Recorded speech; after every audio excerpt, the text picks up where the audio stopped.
Hello and welcome to Big Baseball and Beyond, a D1 baseball podcast brought to you by Academy Sports. Excuse me on that, Academy Sports. Love to have you as a sponsor. He's Burke Granger. I am Patrick Ebert, and we're going to take you through our Midwest-based podcast here from D1 Baseball.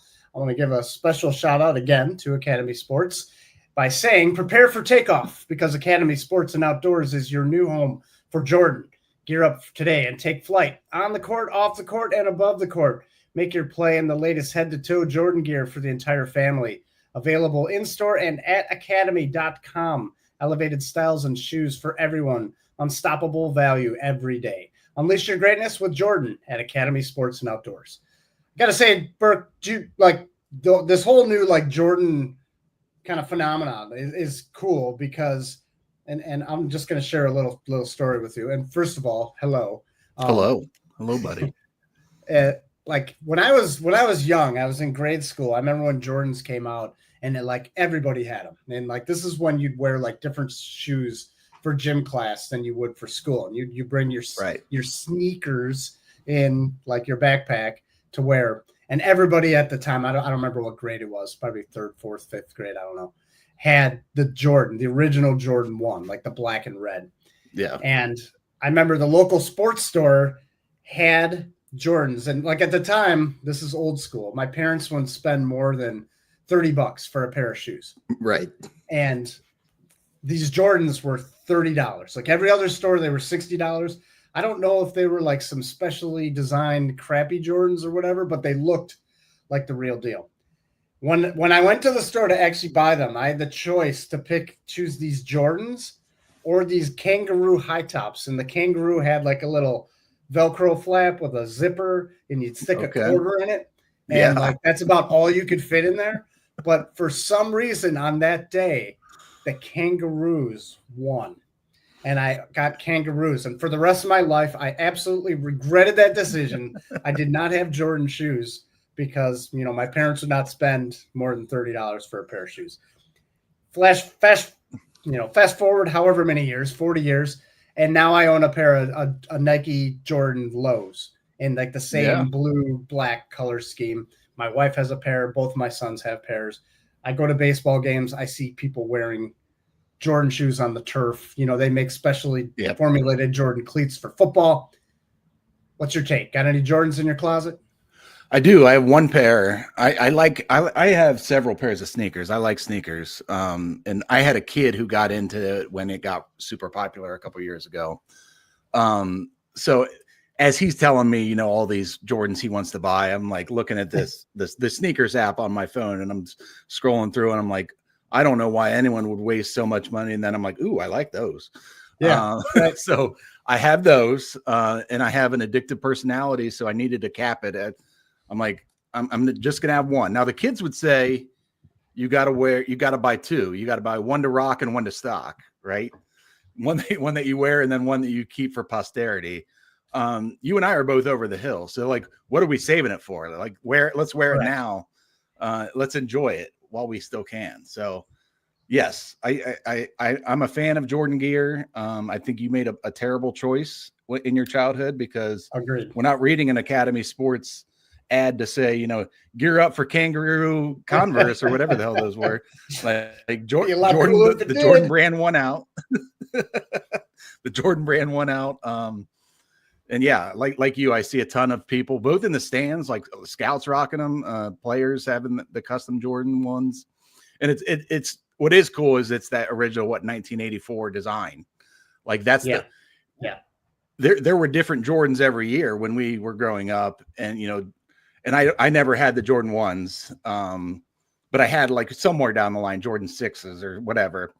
Those aren't the ones that they're re-releasing and getting all the attention. It's those original awesome retro looking Jordan 1s, and those are the ones that everyone is still using today. So that's cool. But yes, thank you to our friends at Academy. I'm going to have to disagree with you just, in a very minor way. And I think it'd be very cool if they did re-release the kangaroo gray high top Velcro zipper pouch sneakers. So, kids could keep that quarter in their shoe just in case they needed to make a phone call for a payphone that doesn't exist anymore. So that'd be pretty nice. They so. feel like, what the hell is this for? I Yes, can't even get a little Debbie at lunch with that anymore. A little Debbie. Now we're truly dating ourselves. So yes, we're going to move on from this conversation and jump into some baseball. So looking at what we're going to talk about today, Burke, you were kind enough to tackle our talking points here. So I'm going to let you jump into our so-called icebreaker. Oh yes, it was NFL draft weekend last weekend, as you might have noticed with for those watching the podcast, Patrick's wearing a Packers shirt, and the draft was in Green Bay. Are you an owner of the Packers? Do you have ownership rights? No, but my mom was, and now my brother is. My mom passed away. She had this stock framed from my brother, so now he has it in his basement. So he's an owner. I'm not an owner. So yeah, I'm well aware of what being an owner means. It means handing over your money to the Green Bay Packers so they can go sign Reggie White. So that's what it means. Well, that worked out. Yes. Call coming in from the hotline. No. So with the draft happening, and you and I, we follow the MLB draft, of course, and we're passionate about it. So just wanted to, talk about what are your thoughts around the draft? Is it something you follow, the NFL draft? And then for me, the comparisons of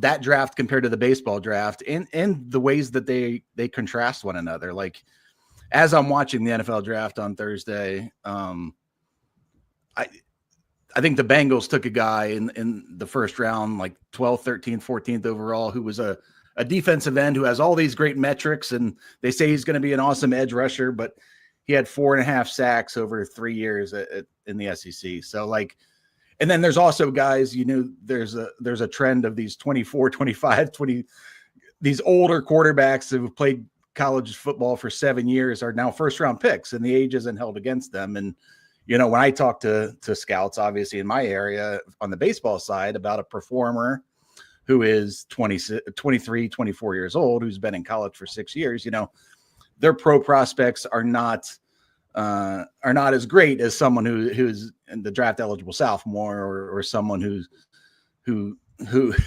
has a little more longevity left on their career, or so I just wanted to get your thoughts on that, like those two differences of age doesn't seem to be a major factor in baseball, and two, in baseball, the on-field performance has to be there. The tools are great, and you can go to an indoor showcase and run and hit well against BP, and the ball comes off the bat great and everything. But that on-field performance has to be there. And if you can't hit college pitching, they don't believe you're going to hit pro pitching. So just get your take. First, one, do you follow the draft? Have you always followed the draft? And then two, get your thoughts on those differences between the NFL and the Major League Baseball draft.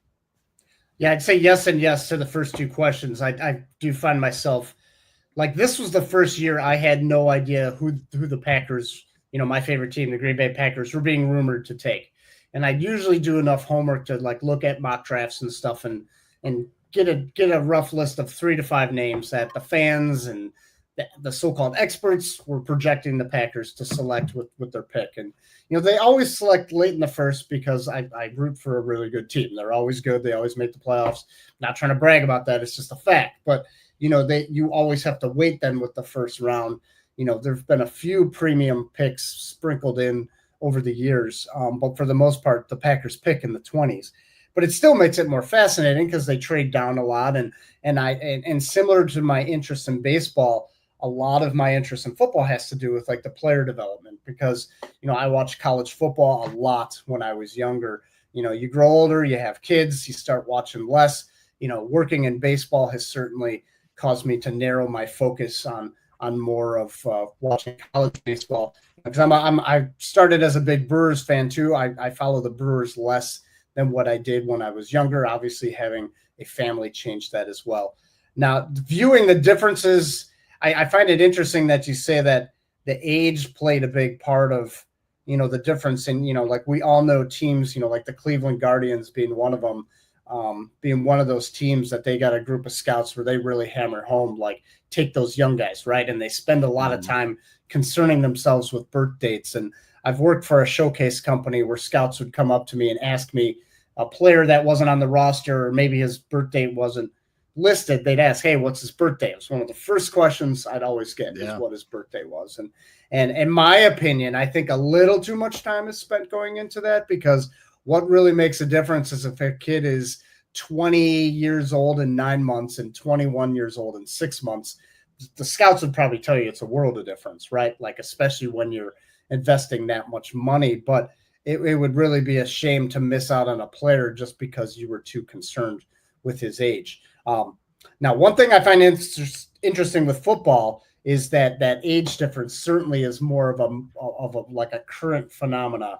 Because I remember there was a stretch of time there where there were football players being drafted that were like 22, 23 years old, but they were like that because they actually went and played professional baseball first. So they signed baseball contract. I remember the Packers had a wide receiver by the name of Javon Walker. I think he went to Florida State or something like that. But anyway, he was their first round pick at like 22, 23 years old, maybe even a little older. And that was a big deal at the time, but he had played some minor league baseball.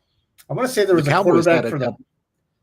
Yeah, Cowboys had a couple of them. Chad Hutchinson was one, and then Drew Henson the other.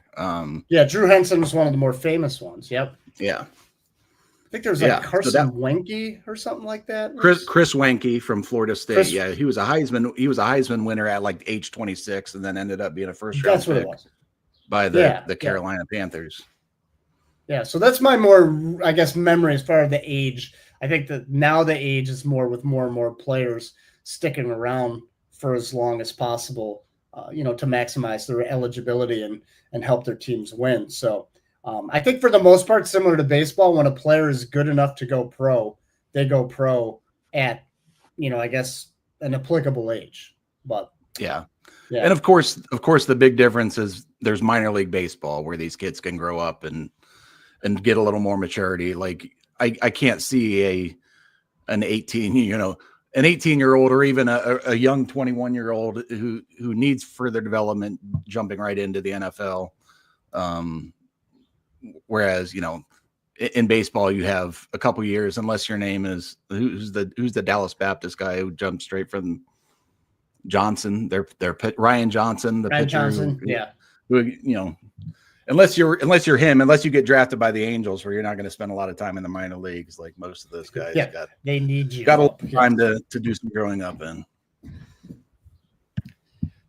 Yeah, awesome. Well, I was always curious, and I was just curious, about your if your love for the NFL draft paralleled or sparked your love for the baseball draft. Because growing up, like I used to watch Mel Kiper Jr. and that on ESPN, and I know he took a lot of heat this past weekend for his Shedeur Sanders takes, but watching him, is just as a guy who was so passionate about baseball and ranking prospects per se in the football world, like that definitely played a role in me getting into the player evaluation side on baseball. So it's fun to watch those parallels and how they've played out. I think from a perspective that we both share would be that, the Major League Baseball draft for a long time was not televised. It was barely It was barely promoted. It was just one huge conference call. And at one point in time, I was actually talking to my brothers about this over the weekend. They would just keep picking until teams stopped. So like you'd see like some teams would take 42 players, and then like another team would take like 56. And be like, no, I want to take these 10 guys, and they would just keep going and going. And they started to restrict the rounds, I think at 50 and then 40 and then most recently 20. But having fewer minor league teams to fill with those players. But I guess I brought up the TV part of it because, we get to see some people that we've kind of, I guess, grown up really admiring as talent evaluators or even prospect reporters. Like guys like Jim Callis, has such a big role in the draft broadcast, and younger guys like Carlos Collazo, with Baseball America. And our side, we got Kyle Peterson, who handles the draft, I believe, on ESPN, and Kylie McDaniel, who I've known for a really good long time and is a Yep. really talented scout, and Chris Burke, who obviously knows what he's talking about. But and there's several others sprinkled in. But it's nice to see these people that have that evaluation background getting the opportunity to speak, with knowledge on these young players, because I've said it before and I say it a million times. Like, my biggest interest in the game is the players. I like to promote the players. Without the players, the game does not exist. It's that simple. And the draft is like the best way to promote these young amateur players, before they've even hit the cusp of their careers. Exactly. Well said, my friend. After that profound thought, Burke, should we talk some Big Ten baseball? Yeah. There was a lot that happened this past weekend, so let's get into it. I know you're gonna. Burke and I talked off air. He's going to be writing a story later this week that's kind of, I guess, what you'd call a stock report of the Big Ten. Yes. We got 4 weeks to play. And then the thing you instantly told to me is the top 4 teams all swept their opponents this weekend. Let's start there. Let's start with Iowa.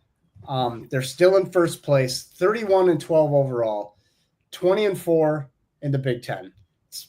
RPI is only 61. That's significant, because you don't know if their resume right now is good enough to get in if they don't win the Big Ten tournament. But they can't control that. We can't control that right now. That's going to be determined, obviously, in a few weeks here. Burke, what'd you see and hear about Iowa that interests you? So they swept Indiana, obviously. They outscored the Hoosiers 25-3 over those 3 games. The Friday game was close. It was 2-1 in 10 innings. The final 2 were 7-inning run rules. We've talked about their starting rotation. K.W. Mueller, Aaron Savory, and Reese Buter combined to give up just 3 runs in 18 1/3 innings this weekend. Bullpen threw 6 scoreless against an Indiana lineup that was leading the Big Ten in scoring. Like, Indiana's lineup's legit. Their issues are on the pitching side. So Iowa's now up to 20 wins in the conference, which I believe I saw this tweeted by their SID, I believe, over the weekend. Like, that's the most of any team in D1 baseball. They're the only team that has 20 wins in a conference, in all the conferences in D1 baseball. So, to your point about the resume, even though the RPI is not where,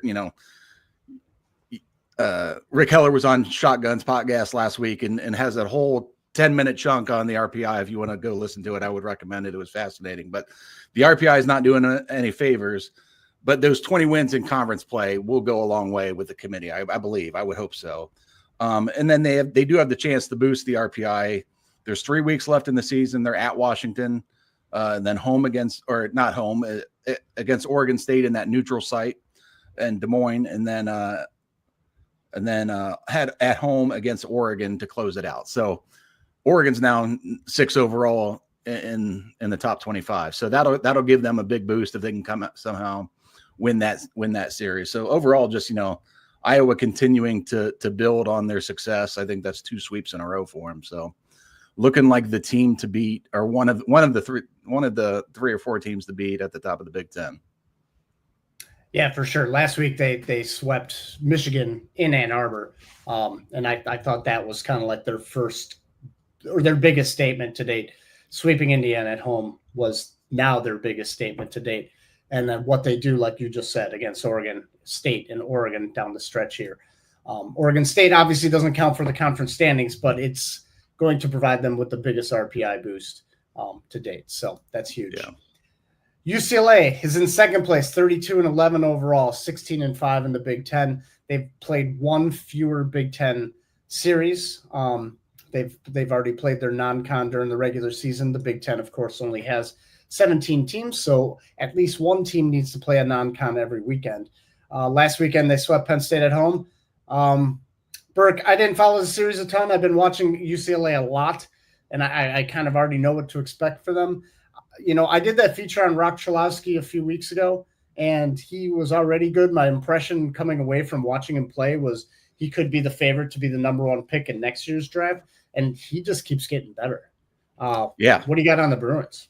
Well, interesting you bring up Chalowski. Anytime you talk about the Bruins, we got to bring up Chalowski because he went 5 for 11 with a home run in each game. He's up to 16 home runs in the year. He's a legit capital D dude. Like, Michael Barrett, their Saturday guy, he improved to 8-0. He threw 6 scoreless on Saturday, and they're up to 17 in the RPI. So they have a legit hosting resume if they can finish strong. Yeah. And they got USC at USC this coming weekend, so that'll be a challenging series for sure. Then at Illinois is in that they're at 8th, 9th, probably in the Big Ten right now, and then a home against Northwestern. So that's a little more favorable than some of these other teams that they're competing with at the top of the Big Ten. So it seems like the Bruins are hitting the ground, or they're hitting their stride right at the right time is what I'm trying to say, not very eloquently. Any reaction to that out of UCLA? No, like I said, I've seen enough of UCLA that I know what they're about. My one concern, I haven't followed up with anyone to find out. Wyland Moss was their Friday starter, with Cody Delvecchio, out of action for the time being. Wyland Moss did not make an appearance this weekend, and I thought that was a little odd. I didn't know if there's an injury at play. I believe Shotgun is traveling out to Southern California this weekend, so hopefully he can provide a little bit of light on what's going on with him, or maybe they put him back to their midweek starter, which is how they had been using him, and maybe they just felt he works better in that role because he is a freshman. So we'll either find out from Shotgun this weekend, hopefully, or we'll find out tomorrow on Tuesday when UCLA plays their next midweek game. So that was probably my biggest takeaway. They moved left-hander Ian May up to their Friday starter. So, this isn't the same UCLA team, I guess, that we're used to seeing. It's not that pitching and defense formula. It's that lineup continues to be their strength for sure. Yeah. And we have talked, like, the Sunday starting has been a little bit of a challenge. And I think they went, well, no, I take that back. That might have been, I might be confusing them with USC on the Sunday game, because I think USC threw a bunch of guys. It was a low scoring affair on the Sunday game, but they threw a bunch of bullpen guys. So give them credit. But I thought they could maybe be trying to establish that Sunday guy to complement Caden Aoki and Caden Hunter. Yeah, we'll get to that too in a second, because they certainly have been phenomenal.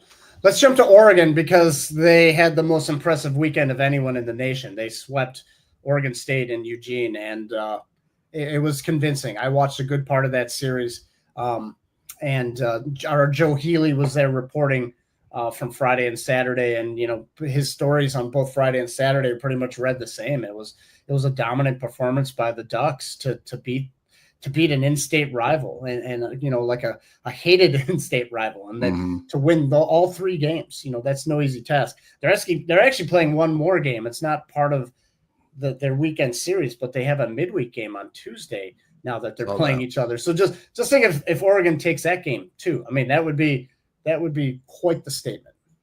Yeah, and we've talked about Oregon, like they've just not playing at the elite level they're capable, always kind of maybe playing to the level of their competition. But they've won. I think they've won every series except for that Ohio State series. They've been the model of consistency in terms of going out and winning series. They outscored the Beavers 20-5. Grayson Grinsell was great. What else is new? He went 7 innings. Ducks, I said, they're ranked 7th in the country.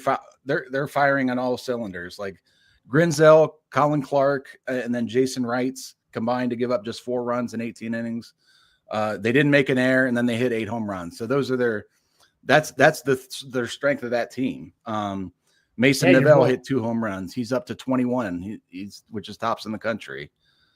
Jacob Walsh had 2. He's got 13. He's the program leader. And then a bunch of other guys. My man Maddox Maloney hit 1. It's a dangerous lineup, and if they are now getting 3 solid starting performances on the mound, because back when I saw him, Jason Wrights was in the bullpen. Now he's back in the rotation and throwing well. So they're just looking like a dangerous team. Like I said, when I saw them against Ohio State, I thought they were an Omaha team on Friday, and then Ohio State comes back and wins both of those games and takes the series. Which is got to give them credit, but at the same time, you were just waiting for Oregon to kick it into gear, and they seem to have done that now. Yeah, and again, we referenced this because when we talked to our friend Shotgun a few weeks ago, he shared a lot on a lot of different fronts, and I think one of the points he brought up on Oregon was the emergence of Cole Stokes as a high leverage reliever, and one of the games that I was tuned in, he certainly brought the stuff that you need late in games to kind of put an end to a rally or just get the other team and just send them quickly back to their dugout, and he looks like he's taken that step now because the stuff is certainly loud. So when I saw Walsh and Neville hitting those bombs, I instantly thought of you because I know after you had seen Oregon and how impressed you were with those guys. And Mason Neville now leads the nation in home runs, like you just mentioned, with 21. That speaks loud. That their bats are fighting. Jacob Walsh is heating up because I don't think he was quite as hot when you got to see him about a month ago. And I think that's back-to-back weekends now that Walsh has hit some big home runs for that program. So yeah, look out for the Ducks. They are hot. And they just came off that series loss to UCLA. So I mean, the top of this conference is just so strong right now. Novel's got a 3 home run lead on the home run race nationally, which that's kind of remarkable because there's a ton of guys tied with 18, and then he's up there with 21, and he's doing it against good pitching. So, and he might be the front runner for Golden Spikes right now. That would be remarkable because he certainly didn't have that kind of buzz heading into the year. But who else is running away with it? To your point. Yeah, right. All right, Burke, you already teased us with Caden Hunter and Caden Aoki, the Cadens with USC. They both continue to turn in really good performances, similar to Iowa. Just having those two guys at the top of the rotation has really made a difference for USC. Last weekend they swept Minnesota. Tell us about the Trojans. So not to correct you because you're rarely wrong, Patrick, but Caden Hunter had a rare off day on Friday. He didn't throw particularly well. They got to him after 2 innings, brought in a freshman reliever by the name of Andrew Johnson. I'm not talking about the 17th president of the United States and the first one to be impeached. Darn it. Ironically, I was in Bloomington last week. Maryland had a pitcher named Andrew Johnson, who I'm familiar with and I've seen before. So you already did your presidential homework then? Is that what you're saying? Yeah, absolutely. Okay. So I had that one locked and loaded, and I wasn't able to get an Andrew Johnson, a President Andrew Johnson reference into the podcast last week. So I had to shoehorn one in this week. But Johnson, not the president, threw 6 1/3 of scoreless relief on Friday, and then that big Trojan offense battled back for them to win that game. Now, Caden Aoki was his usual. He threw a complete game, struck out 9 on Saturday, gave up 1 run. Their sophomore leadoff hitter, who wasn't, he wasn't hitting up there when I saw them, but Braden Down had a huge weekend from the leadoff spot, going 9 for 15, and hit a double in each game, setting the table for the Trojans. Their road ahead, like I said, it includes UCLA this weekend in a big matchup. Then they have Michigan State and then Washington to close it out. So, and then as you mentioned, I'll be doing a deeper dive on these contending teams and that were not mentioned in a stock report article that might hit the site before this podcast gets released in midweek. Any reactions from you on Southern Cal? And their RPI is 37, so they have an at-large resume that they're building. Yeah, nothing really new to report on USC. I've not followed them a ton other than that I'm well aware of their success. I'm well aware of, aside from Caden Hunter's bad outing this past weekend, of how strong they've been at the top of the rotation and how good Ethan Hedges has been, who prior to a week or two ago was he was the favorite as the Big Ten Player of the Year. But I again refer back to just their head coach, Andy Stankiewicz. I think he was the perfect man for the job when they hired him, and there's obviously nothing been done to this point in time to lead me to believe any differently. So USC's success is certainly notable. I think it's just impressive what those 4 teams, when you're talking Iowa, UCLA, Oregon, and USC, what they have done at top of the Big Ten. They continue to dominate pretty much in all phases. And as we hit this stretch run here over the next 3 weeks, I think it'll be fascinating to see what they do. I cover the Big Ten tournament. I'm covering it again this year, and I'm so stoked to see those teams in Omaha. 12 teams in total that'll be playing. It looks like all 4 West Coast teams will be represented, and I'm just excited to see what it's all about, see what happens, because these teams usually beat up on each other. They kind of usually take turns. We haven't seen that as much. There's not as much parity this year. There's a clear top, there's a clear bottom, and then there's a pack of teams in the middle. Those pack of teams in the middle, those teams are beating up on each other. Yes. But the teams at the top and the bottom have definitely separated themselves. Yep, agree totally. So, and then you mentioned it. So those 4 teams have kind of risen to the top. Washington is that 5th team, and they're kind of all alone in 5th. You spoke with I believe you spoke today with their coach Eddie Johnson. How did that conversation go? Yeah, Eddie Smith, Washington, Eddie Smith, and I mentally get his name wrong all the time, and just but yeah, I spoke to him yesterday following his team's series win at Northwestern in Evanston, and I was really excited. I was really looking forward to talking to him because I've been familiar with his career and just the places he's bounced around. You know, he's had some big stops. He's coached at LSU in Virginia, and he played at Notre Dame, and he coached at Notre Dame. But then, you know, I think what is it, Utah Valley he was at last year? It was either Utah Valley or Utah Tech. I think it was Valley. Again, I get those two messed up all the time. I just want to make sure this before Utah Valley. And he was there for 3 seasons, and he instantly turned Utah Valley into like a team you had to reckon with at the mid-major level.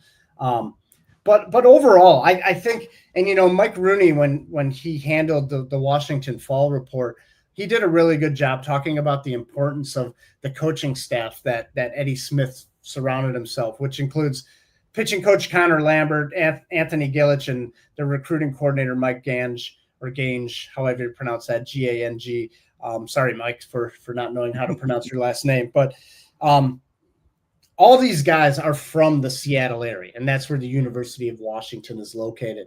And, you know, and I just asked Coach Smith about that because, you know, I think I know what the answer is, you know, why, but he answered it just perfectly. And just talking about, first and foremost, they want to own Washington from a recruiting perspective.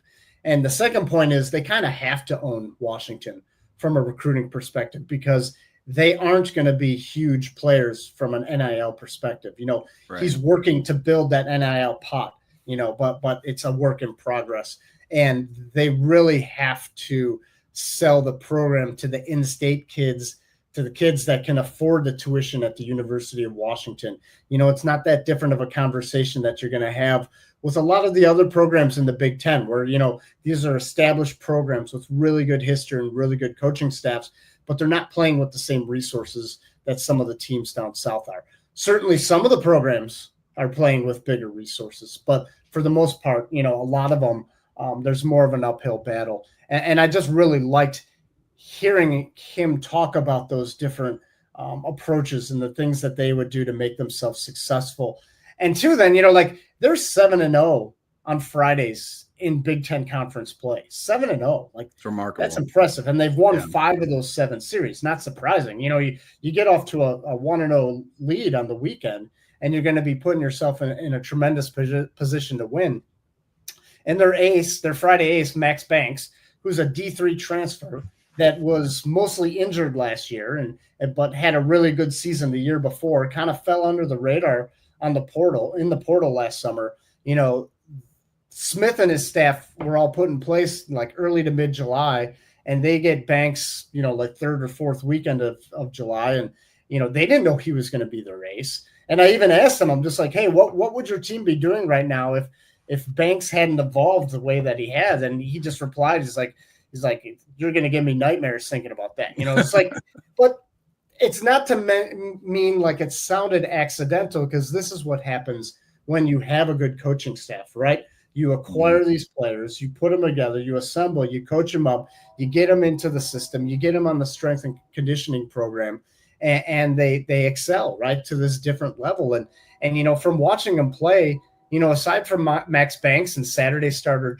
Jackson Thomas, you know, like it's not like it's this overly flashy team, you know. And even on offense, you know, like AJ Guerrero, I think now is 3 home runs from becoming the Washington program leader in home runs. He has 40, I believe, and I think that the mark currently is 42 that he needs to break. So he should get it, as long as he finishes strong. And he's hit 4 home runs in 4 days. So it speaks a lot to what he's done. He's a senior, and he's one of the players that, considered going into the portal, but, really saw what the coaching staff was doing, decided to come back.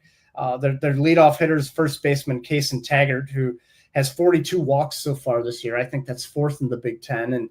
And Coach Smith was telling me that they don't do very well when Kason Taggart's not in the lineup, and he battled some injuries earlier this year. So just my overall impression of that team, it's like, it's not the sexiest roster, right? Like not a lot of prospect. You're not going out there with your radar gun looking for gaudy readings. Although Max Banks, can sit in the 92, 93 mile per hour range. But it's a team that you watch and you can see that they're going to give it their all, like in each and every game. And not surprisingly, like they went to Northwestern and they ruled the Wildcats on Friday and Saturday to their games 1 and 2 victories. And like that just spoke very loudly to me, because the offense did their job and then some. The pitching staff did their job. They used their bullpen sparingly. They did lose yesterday on Sunday, but they walk away with another series win, which I mentioned was their 5th so far this season of in-conference play. It's just they've had a fantastic season, regardless of how they finish. For Coach Smith isn't going to say this, but for outperforming expectations, like they've done a fantastic job. I'd say that even still, like they're among all the Big Ten teams, they're the one I feel like I know the least about. Felt that way coming into the season, and I still feel that way. So I'm glad you got a chance to connect with Coach Smith today and get that information. So it's again, what they've done with this roster and the amount of turnover that they sustained last year is just, it's commendable. So excellent job. Yeah. And I should point out, we picked Washington to finish last in the Big Ten. Yep. Full disclosure, like we did not know what to expect. And I'm not saying we made a bad choice in that. Obviously it looks dumb now. But at the time, I even reached out to Mike Rooney. I asked him, like, hey, what do you think about Washington? And he he said flat out, it's like, hey, this is a new team. Like they have new pieces everywhere, new coaching staff, new players, everything. And, like Justin Hare, who came to Ohio State, similar situation, like we probably, it probably was like reverse of the expectation versus what has happened, and it's not all entirely Coach Hare's fault at Ohio State. And it's not all Coach Smith's credit at Washington. Like these things are going to balance out over time. I just think it's an especially encouraging start for the Huskies. And and like the Huskies athletic department, they have to feel especially good about that hire. Yeah. And shout out to Damon Lessler, he's the director of player development at Washington. He had that same role at Ohio State for the last 2 years under Bill Mosiello. So got to know him there and have stayed in touch with him, and he's enjoying the ride that they're on for sure. Yeah, great stuff, Burke. All right. Well, let's do a quick Midwest roundup, where we just talk briefly about some of the results from the Midwest teams that aren't in the Big Ten. I'll just throw out their results and what happened, and you can come in and add anything you want. So Kansas, we've talked about them a lot recently. They followed up the Kansas State sweep with a road sweep against Utah. They've now won 8 straight. Patrick, the Jayhawks have won 7 series, or they've had 7 series sweeps this year. 4 of those have been in the Big 12. They're now 35-10. Their most wins since 2014, when they finished with 35 wins. They're up to 21 in the RPI. And they're into the top 25. So they got Cincinnati, BYU, and WVU left. So some quality teams there, but it's you got to talk about what the Jayhawks have done. Yeah, we've talked a little bit about Kansas already. I just saw them about a month ago, wrote about them too, and like it's a fun team to cover. I'm just going to keep it pretty simple with them. That series against West Virginia to end end the regular season, that could come down to which one of those teams is hosting in the postseason. Yes. It's really candidly, I remain unbiased, but if West Virginia hosts, they're a 3-hour drive from me, and that would make an easy weekend for me to go see them host. So, well, similarly, Kansas might be the best spot for me, because it's okay, a pretty relatively short drive from Kansas City, which is a pretty easy flight. So, yeah. Maybe we need to make a big baseball and beyond friendly wager when that series comes up. There you go, Jayhawks, Mountaineers. Next one, Notre Dame swept Cal. Notre Dame has won 8 straight. At one point, I think they were 4-14 in the ACC. Now they're 10-14, 24-17 overall, and 12th in the ACC. And right now, in that final spot to qualify for the conference tournament, they got Louisville, then a non-con series against Bowling Green, and then Miami. So Louisville and Miami are 2 good teams. So we'll see how that plays out. But good stretch for the Fighting Irish. Yeah, Miami went and got hot at the right time for Miami, and probably not the greatest time for Notre Dame, who missed the ACC tournament last year basically by losing the final weekend. So, again, similar to what we just said about Kansas, West Virginia, Notre Dame, Miami will have similar implications, not in the hosting conversation, but to get to that ACC tournament. Yeah. Xavier swept Georgetown. They're 11-4 in the Big East. They're a half game behind Creighton, and they're tied with Connecticut in second place. They're 30th in the RPI. I think that RPI went down. I think at one point they were like 22nd. It's been dropping since Big East play started. Yeah, for sure. Notre Dame in the Horizon took 2 of 3 out of from Milwaukee. They're up to 18-3 in the Horizon League.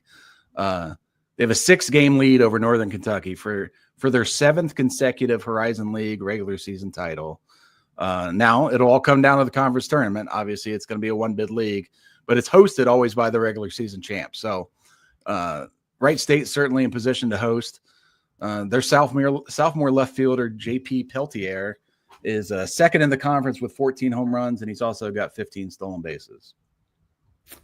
Yeah, and Wright State beat up on my Milwaukee Panthers, so yeah. I'll just leave it at that. But Wright State's, we talked about them last week. It's what they do, right? They dominate the Horizon, and like every year, you'll have another team like Northern Kentucky last year that keeps themselves competitive. But not this year. Well, NKU is still good, but Wright State's still the team to beat, obviously. Yeah, I mean, last year NKU gave them a run for the money for the regular season title. That came down to the final weekend of the season when those two, I think, played each other. Wright State won that, and then Northern Kentucky got them in the Horizon tournament the very next weekend. Let's go to the Valley.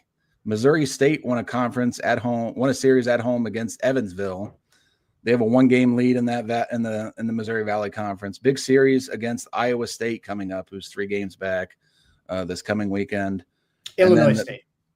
Illinois State. And then Murray State and Southern Illinois are tied for second place, both a game back of Missouri State. And they'll square up this weekend at Murray State for a big series this coming weekend. So after last weekend, I think we talked about the Valley, how it was kind of wacky. Now we're seeing some clarity in those top teams and how that'll play out for the remaining 3 weeks of the season.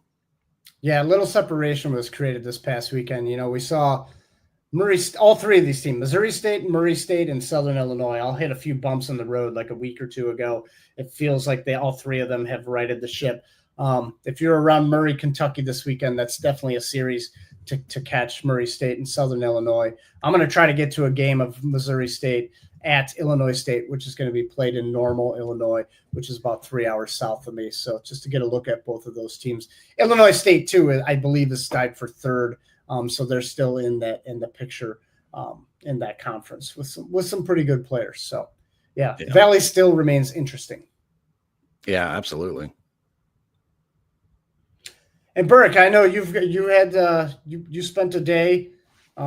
You wanted to get another look at Joseph Dzierwa. Didn't go quite as you wanted, but what did happen is you saw Mitch Voit good again. That guy seriously needs to put you on the payroll to be at his games, because I don't think Mitch Voit has had a bad game with you in attendance. So why don't you tell us what you saw? Where was that? East Lansing? No, that was in Ann Arbor, right? It was in Ann Arbor, and if you recall, I teased that I was going to be staying home. I thought I was going to see Landon Mack for Rutgers throw against Ohio State. Well, that game got pushed up in the day on Friday due to incoming inclement weather. So I missed my chance to see Friday Aces. So I saw that Dzierwa was going on Saturday, and I pivoted and went up to Ann Arbor.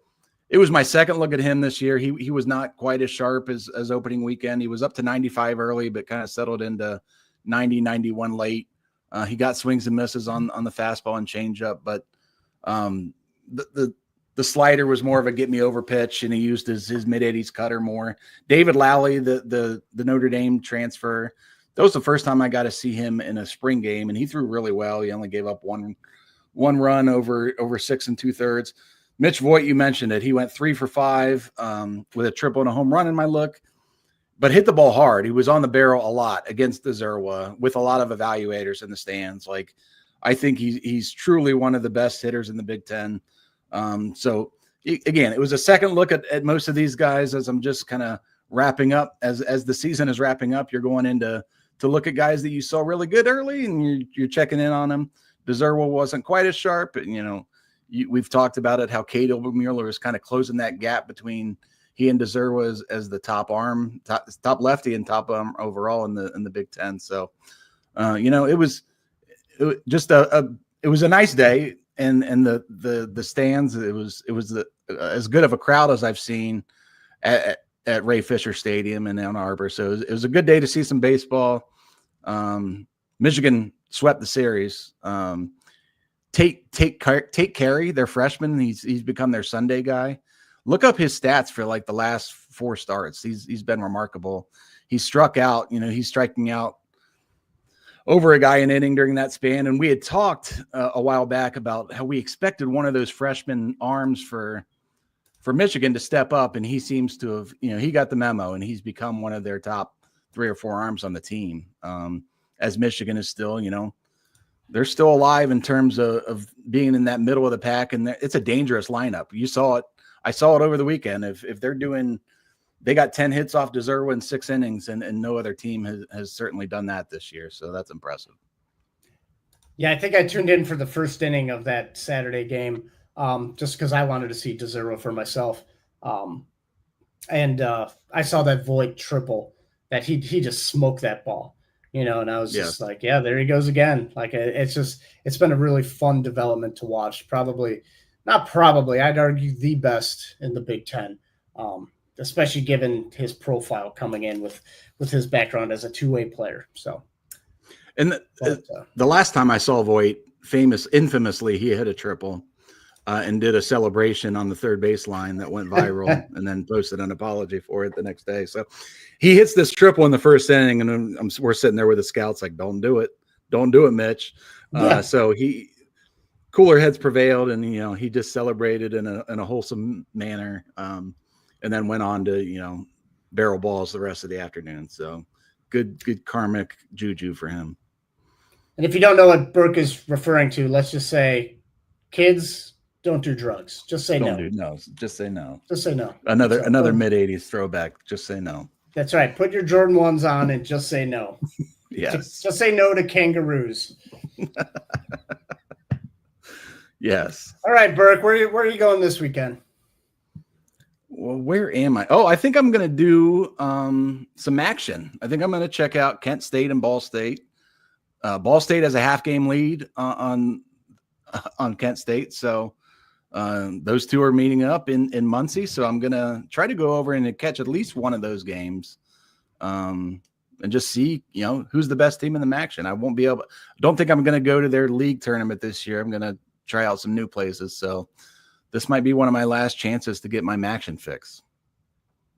Yeah, what about you, buddy? What are you going to do? You're a little overdue for some action. So I am. I'm proud of you. I'm proud to hear that. So yeah, I'm still in a holding pattern, just given everything I've been dealing with the past several weeks. But I'm trying to determine when would be the best time to see Creighton, because Ed Service is on his way out. His team is playing really well right now. They're playing at Butler this weekend, which is an easy enough drive for me to get.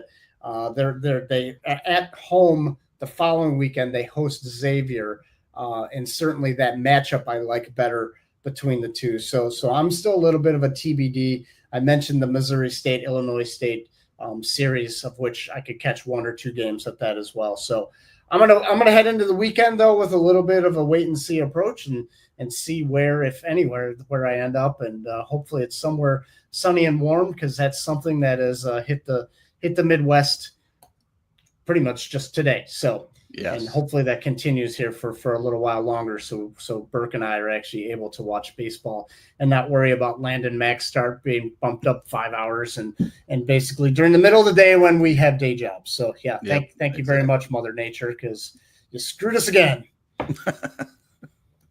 I'll get my revenge, Mother Nature. Yeah, no, you won't. She never loses. That's the thing. You will not. She's undefeated. That's right. She is undefeated. So anyway, with that, thank you so much for joining. We still hear from a lot of people reaching out, just telling us they heard us on the show, maybe pointing out something we may have missed or adding to something that we shared. So really appreciate the support that you've shown through this part of the season as Burke and I continue our inaugural season hosting the Big Baseball and Beyond podcast, a D1 baseball podcast. Thanks as well to our friends at Academy Sports for making all these podcasts happen. For me, Patrick Ebert, I want to thank Burke Granger for doing what he does, and hope you join us again next week.